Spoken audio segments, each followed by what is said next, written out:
Hi, my name is David Day, and I'm going to talk today about intentional camera movement photography of scenes created in sheets of ice. I've been putting photographs that I've been creating in sheets of ice up on the internet for the last couple of months, and a number of people who follow my work have been asking about what my process is, so I thought I'd take a few moments here and explain it today.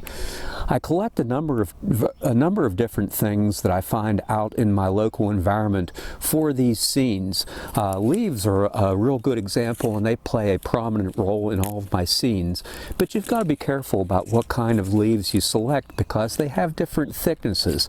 For instance, here is a white oak leaf, and they tend to be very, very thick when they dry out, and if you're lighting these from the back side, they will transmit very little light. So oak leaves are not something that I would normally use. But here's one that I really like, and this is a little cluster of Bradford pear leaves right here. Bradford pear leaves tend to be yellow on one side and reddish on the other side, so depending on how you place them into your scene, they can create a variety of different color and texture effects. Now, one of the things that I look for are leaves that are very, very big, that have a variety of different spines to them, and I'll very carefully break off the desiccated leaf matter like this, and I'll try to keep the spines intact, and that can create some extremely unusual shapes that can be very interesting and create a pareidolia-like effect whenever they are photographed using ICM. I also look for leaves that have long stems on them because I use stems quite a bit in my photographs. Another thing that I look for are plants that contain these little red berries right here. I like to embed those in my photographs because they provide little splashes of colors, and those can add a lot of interest to my photographs. Now, if I'm trying to create something that is suggestive of a horizon or a foreground, I'll very often just use some typical sticks, leaves, and sticks and twigs. Sometimes I'll use pieces of pine needles in those for the foreground elements. Now you'll see right here I've got a lot of English ivy in the background. That doesn't necessarily make for a good ICM, but if I can find a piece of English ivy, and here's a good example right here that has died. The vines on this English ivy tend to have some very interesting details in them. Here's one that's got some curled up roots, some gnarly roots, and they can add a lot of really interesting lines and texture to the scenes. So anyhow, those are the types of materials I use and embed in ice, and I'm sure you're wondering right now about what I do with these materials, how I get them into the ice, and how I make the photographs. So let's go back inside to my studio, and I'll show you in great detail how this is done. Okay, here we are in the assembly area for my ICM photograph that's going to contain frozen matter and ice. There are three things that you're going to need for this in addition to water. First is some sort of a transparent dish to contain the whole thing in, because as you photograph over time it's going to melt and you don't want to get the water into your studio. So I use a Pyrex dish. I get the widest one that I can because I find that the narrow ones restrict my movement of the camera just a little bit too much, and that's the first thing I have. The second thing I have is a spray bottle that's filled with water, and I'll show you in a minute how that comes in. And then of course the pieces that I have brought in from the outside, and this is my dead English ivy vine, a couple of the tulip poplar leaves, and a couple of leaves that I don't know where they're from, a Japanese maple leaf, some pine needles, and a stick with a couple of red berries on it. And it's really nice to have something with just a little bit of color in these things, so I'm going to toss that in there like that. Now this vine that I brought in has a really interesting bit of root structure and a bend in it, so I'm going to cut that off and incorporate that into my scene, along with the tip of that contains a couple of desiccated English ivy leaves. and put that in there. When you're building these things, one thing that you gotta remember, unless you want a really, really intricate image, is, as you know, the ICM is going to paint the image over itself as you move the camera. So it's important to keep these things relatively simple and not overpopulate them with leaves. Now here's one of the leaves that I brought in. It's got a little bit of nice texture and red colors to it. It's a little bit twisted up. And what I want to do is I want to break away some of the dried desiccated leaf from these spines so that I get some very unusual shapes to put in there along with the spines. This one isn't breaking as well as I would like, but that's okay. So we'll space that out. And you can see here I've got a little bit of the spine left with some of the leaf attached to it. And I like these things to be relatively small because I like, when I'm doing these in ICM, to have the light come up around them. So I'm going to place that right in there like that. I might want to create a little bit of a horizon in this scene, so I've got a piece of, I don't know what that is, but it looks really neat, so we'll put that in there along with a couple pine needles in here. And that pretty much creates what's going to end up being a fairly detailed scene whenever we go to shoot it. I might take a few more little pieces of these leaves and scatter them about in here. Sometimes they can create good pinpoint areas of focus if you're doing a rotational exposure. Actually, that little red berry there is going to be really good for that because it's right in the center of the scene. Now, once I get this scene to where I want it, I don't just want to go in here and add water, because as soon as I add water, everything's going to start to float all over the place and it's not going to be where I want it. That's where the spray bottle comes in. So what I will do is I will spray this down and make everything wet. And once I get everything in here wet, I'm going to take this and I'm going to put it in the freezer. I'm going to take some of this out. Put it in the freezer for its initial freezing. And what that will do is solidify everything in place. And then I can add water on top of it, because when I add water, I'm going to have certain areas of this that are going to be above the ice, certain areas that are going to be below the ice, and in those areas that's below the ice, it's going to tend to be quite diffused when I take the shot. So let's take this over to the freezer now and pop it in the freezer, and we'll come back in just a few minutes. Okay, now that we've got everything nice and frozen in there and everything is pretty well in place, we can take 2 cups of cold water. We don't want to use warm water because we don't want to make these things mobile again. Just take it and very easily pour it back into the container, and there you can see a couple of these smaller pieces I've lifted up, which I didn't want them to do. But I will pour in just enough water so that I've got part of this submerged and part of it above the water level. And what that will do is it will create areas here above the water level that tend to be sharp and crisp, and areas below the water level that tend to be somewhat diffuse in nature, so you get the best of both worlds when you do an ICM photograph on this. So I've got the water in there. I've got to reposition these couple of pieces here, and now I'm going to very carefully put the whole piece back into the freezer and let this freeze up. Now that everything is good and frozen, what I want to do is I want to add another layer of ice on top of the ice that the scene is embedded in. And again, I don't want to fill this up so that everything is under the ice, but I want to keep a couple things above the ice, because what we're going to do with this, and I'll pour some water in here, is we're going to create a second layer of ice on top of the first layer of ice. And this time, when I put it in the freezer, I'm not going to let it freeze the whole way through.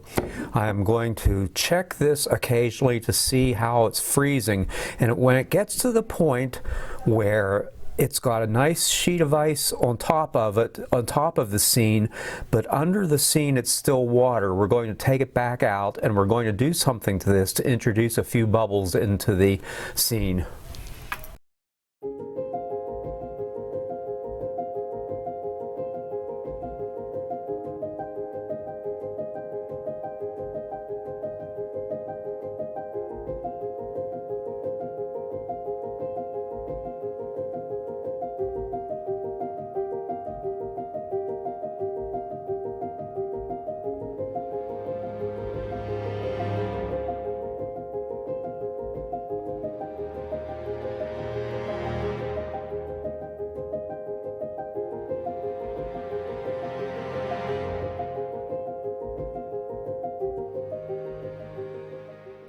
Now that I've got this top sheet of ice frozen to the place where it's got some water between the first layer of ice and the second layer of ice, what I want to do is I want to remove some of that water and introduce a few bubbles in there to give this some additional texture.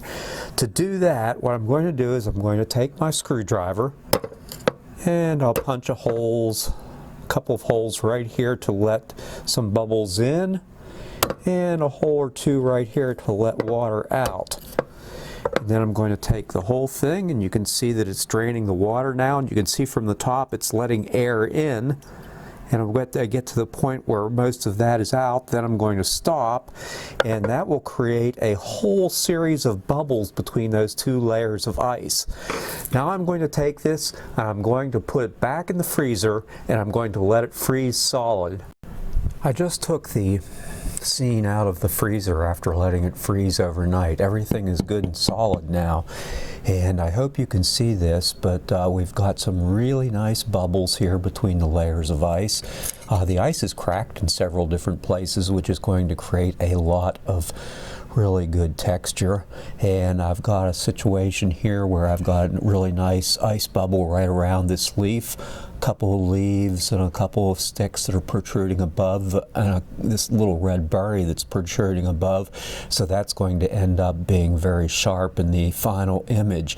Now at this point in time, we've got about 45 minutes to work with this because it's really cold at the moment, but it's going to warm up over time, and it will eventually melt. So let's move this on over into the studio and start to photograph it.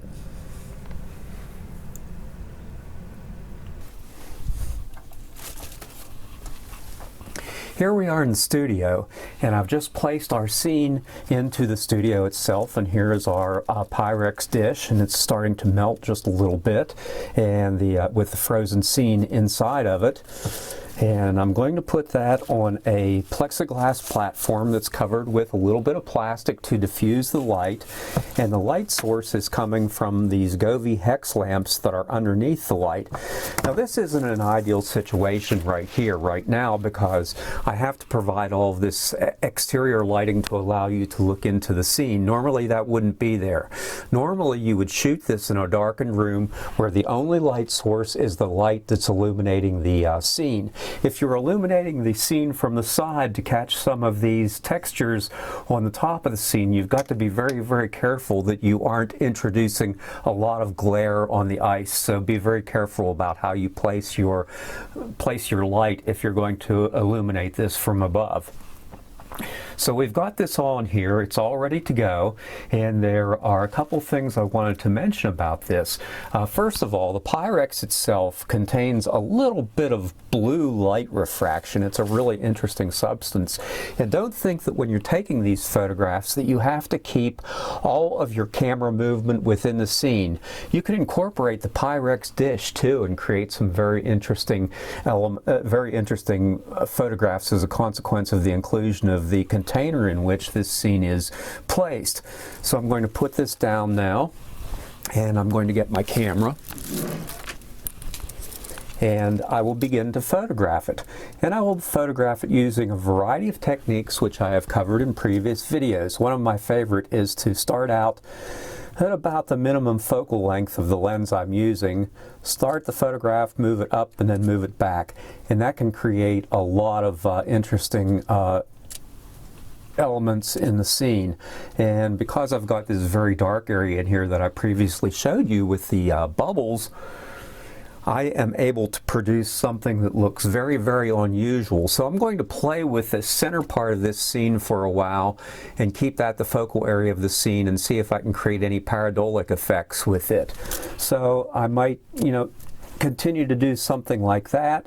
I might move it across by starting and stopping, and if that seems to work, I'll take a number of different photographs of that. And I will use just a variety of different ICM techniques to get to where I want to go. Once I find something that I like, I'll take a number of different shots, trying to repeat those camera movements as closely as I possibly can from shot to shot so that I've got something to choose from. When I'm finished with this, I'll take this and put it back in the freezer and let it freeze back up. And the reason why I don't throw it away is because once things start to melt, you can actually take leaves. So if, say I've got, or additional materials, and say if I feel I've got a little bit of an open area here that I want to close, I can place an additional element in there. I can either press it into place or spray it down, and the water that's already there that has melted will hold that piece in place when I refreeze it, so I can modify this scene over time. If there's something that's embedded down in the ice that I don't like, I can just take a flathead screwdriver and dig that piece out, and then take that hole in the ice and fill it back up with water and go on from there. So this scene that I've created here is going to be used over a period of several weeks now, and it will evolve over time as I try to take different photographs of it. So let's get this back in the freezer now. I'll take my shots that I've made, move them to Photoshop, choose a couple of them, and process them, and then we'll take a look at them here in a minute.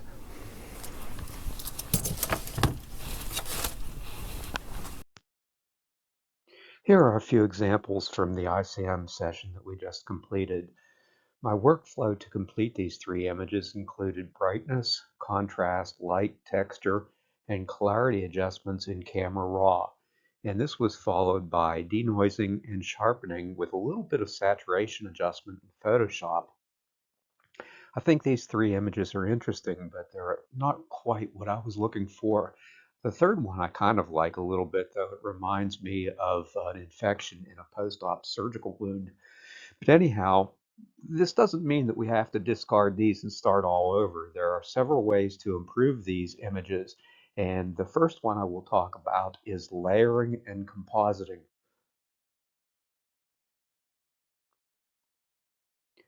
It's wise not to discard marginal images too quickly. Sometimes they can be layered with other images that normally would be throwaways as well, to make something that ends up being very interesting. Here we have the original image from the shoot that we did today, and I took an image out of my archives and simply layered it on top of the original image.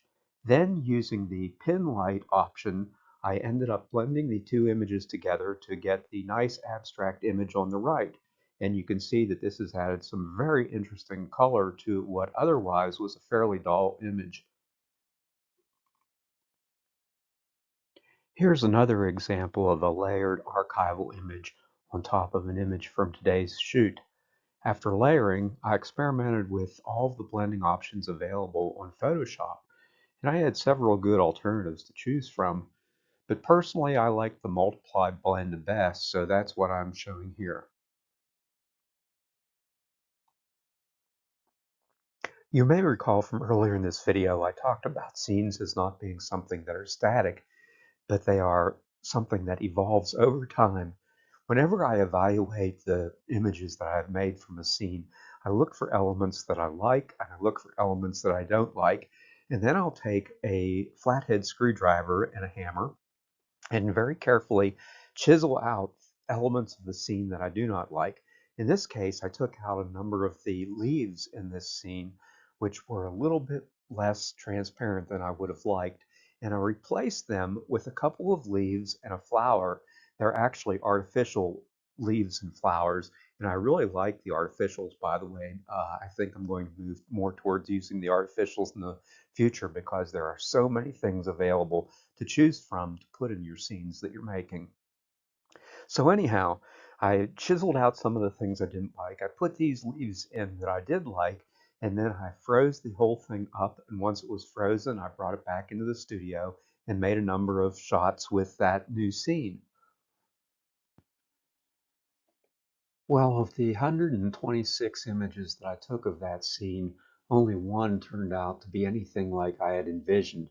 What I was trying to do was I was trying to create this creature type thing coming up over a fire, which was the petal of the flower that I'd placed in the center of the image. And unfortunately, it didn't work out either in rotation or shaking or any of the other camera movement techniques that I had talked about previously. So it was back to the drawing board for a third time. This is the third iteration of the scene, and I did a couple of things here. First, I took out that yellow and orange flower that I had in there and replaced it with 3 rose petals that I had from an artificial rose that was in my collection. I then chiseled out a number of the leaves, which tended to be a lot less transparent than I thought they would be, and replaced that with some artificial berries that I had in my collection. And then it was back to the freezer, freeze everything up, and start the shoot again. And here we have a small sample of approximately 200 exposures from that third scene. All have been post-processed as previously described.